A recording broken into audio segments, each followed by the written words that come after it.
India में जो घरों में सप्लाई दी जाती है वो 220 वोल्ट या 230 वोल्ट तक की दी जाती है, और अगर इंडस्ट्रीज़ की बात करें तो 400 से 440 वोल्ट तक की दी जाती है। क्या इससे ज़्यादा वोल्टेज हम प्रोड्यूस नहीं कर सकते? बिल्कुल किया जा सकता है, लेकिन इससे ज़्यादा वोल्टेज का हम जनरली यूज़ नहीं करते। ज़्यादा वोल्टेज का हम यूज़ या तो ट्रांसमिशन में करते हैं या एक्सपेरिमेंट पर्पज़ के लिए करते हैं। तो मैक्सिमम प्रोडक्शन कितना हो सकता है वोल्टेज का? अभी हाल ही में सितंबर 2021 में मार्क्स जनरेटर की हेल्प से 10⁻12 वोल्टेज तक का पोटेंशियल डिफरेंस प्रोड्यूस किया जा चुका है। एक और मशीन होती है जिसको वेन डी ग्राफ जनरेटर बोलते हैं, जो 10⁻7 वोल्टेज तक का पोटेंशियल डिफरेंस प्रोड्यूस कर देती है। उस डिवाइस को हम मेनली लेबोरेटरीज में यूज़ करते हैं। वेन डी ग्राफ जनरेटर पहला एक ऐसा डिवाइस है जिससे हम हाई पोटेंशियल जनरेट कर सकते थे, बाकी की डिवाइसेस उसके बाद डेवलप हुई है। ये दो प्रिंसिपल्स पे वर्क करता है। एक तो कोरोना डिस्चार्ज है, दूसरा अगर कोई भी दो कॉन्सेंट्रिक स्फेरिकल सेल्स हैं तो चार्ज हमेशा आउटर स्फीयर पे फ्लो कर जाता है, जो कि पोटेंशियल डिफरेंस के वजह से होता है। अब इसका कंस्ट्रक्शन समझते हैं। इसमें hollow spherical metallic shell use करते हैं। उसके अंदर पुली P2 है, पुली P1 है। इन दोनों के ऊपर एक बेल्ट लगी हुई है जो कि इंसुलेटिंग है, चार्ज को कैरी करने के लिए यूज़ की जाती है। उसके साइड में B1 स्प्रे कॉम यूज़ करते हैं जो कि बैटरी से कनेक्टेड है। B2 ये भी एक कॉम है जो कि कलेक्टर की तरह एक्ट करता है, यहाँ पे चार्ज कलेक्ट हो जाता है। एक आयन सोर्स है, ये आयन सोर्स मूव कर सकता है थ्रू अ डिस्चार्ज ट्यूब। तो डिस्चार्ज ट्यूब के थ्रू ये आयन मूव कर देता है जो कि टारगेट से जाके टकरा सकता है।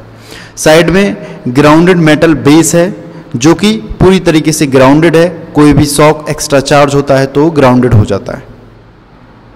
अब इसका वर्किंग समझते हैं। पुली P1 रोटेट करती है जिसकी वजह से इस पे ऊपर चढ़ी हुई बेल्ट भी रोटेट करने लगती है, जिसकी वजह से पुली P2 भी रोटेट करती है।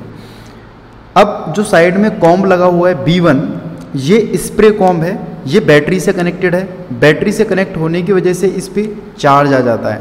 ये चार्ज कोरोना डिस्चार्ज की वजह से, क्योंकि इसके शार्प एजेस हैं तो कोरोना डिस्चार्ज होता है चार्ज का। कोरोना डिस्चार्ज होने की वजह से सारा चार्ज उस बेल्ट के सरफेस पे आ जाता है जो कि इंसुलेटिंग है। अब ये बेल्ट की सरफेस कलेक्टर कॉम्ब के बहुत पास से होकर गुजरती है, कनेक्ट नहीं होती है, पास से होकर गुजरती है। फिर से वो सारा चार्ज इस कॉम्ब पे चला जाता है। जैसे ही वो चार्ज कॉम्ब पे चला जाता है, बची हुई बेल्ट डिस्चार्ज हो जाती है, वो न्यूट्रल हो जाती है, और ये चार्ज कॉम्ब से ऑटोमेटिकली आउटर सेल पे चला जाता है, मेटल सेल S पे। अब ये चार्ज मेटल सेल S पे क्यों चला जाता है, उसका भी रीज़न है। मान लेते हैं हमारे पास दो स्फीयर हैं, S1 और एक स्फीयर है S2। दोनों कॉन्सेंट्रिक हैं, R1 छोटा है R2 से। अब दोनों के लिए हम पोटेंशियल की इक्वेशन लिख देंगे। तो पहली सरफेस के लिए स्फीयर 1 के लिए पोटेंशियल की इक्वेशन कुछ ऐसी होगी, और स्फीयर 2 के लिए पोटेंशियल की इक्वेशन कुछ ऐसी होगी। अगर दोनों इक्वेशन को देखोगे आप, मैं मेंशन कर देता हूँ, ये जो पोटेंशियल है वो स्फीयर 1 की वजह से है और ये पोटेंशियल स्फीयर 2 की वजह से है। सेम हेयर, ये पोटेंशियल स्फीयर 1 की वजह से, ये स्फीयर 2 की वजह से। अगर आप इसको ऑब्जर्व करोगे तो ये दोनों टर्म दोनों ही पोटेंशियल्स में सेम है। अब इन दोनों टर्म्स की बात कर लेते हैं। हमको पता है कि R1 छोटा है R2 से। अगर R1 छोटा हो जाएगा R2 से तो ये पूरी वैल्यू बढ़ जाएगी, R2 बड़ा है तो ये पूरी वैल्यू कम हो जाएगी। तो दोनों इक्वेशंस में अगर हम देखें तो ये वाली वैल्यू तो सेम है, लेकिन ये वाली वैल्यू बड़ी है किससे, इससे। इसकी वजह से क्या होगा, सरफेस 1 मतलब स्फेरिकल सेल 1 हाई पोटेंशियल पे होगा और स्फेरिकल सेल 2 लो पोटेंशियल पे होगा। चार्ज कितना भी हम स्फीयर 1 को दे दें, वो हमेशा अंदर से बाहर की तरफ, बाहर वाले स्फीयर की तरफ फ्लो करेगा। तो जैसे ये चार्ज S सेल पे चला जाता है, उसके बाद बेल्ट वापस से नीचे आती है, पुली से पास होती है, फिर से, क्योंकि बैटरी तो लगातार चार्ज प्रोड्यूस कर रही है, ये बेल्ट ऊपर जाती है, फिर से चार्ज लेके जाती है, और ये कलेक्टर कॉम फिर से चार्ज को कलेक्ट कर लेता है और मेटल सेल को भेज देता है। यही प्रोसेस बार बार चलती रहती है और इस मेटल सेल पे बहुत सारा चार्ज कलेक्ट हो जाता है, जिसकी हेल्प से हम बहुत ज़्यादा पोटेंशियल डिफरेंस प्रोड्यूस कर सकते हैं।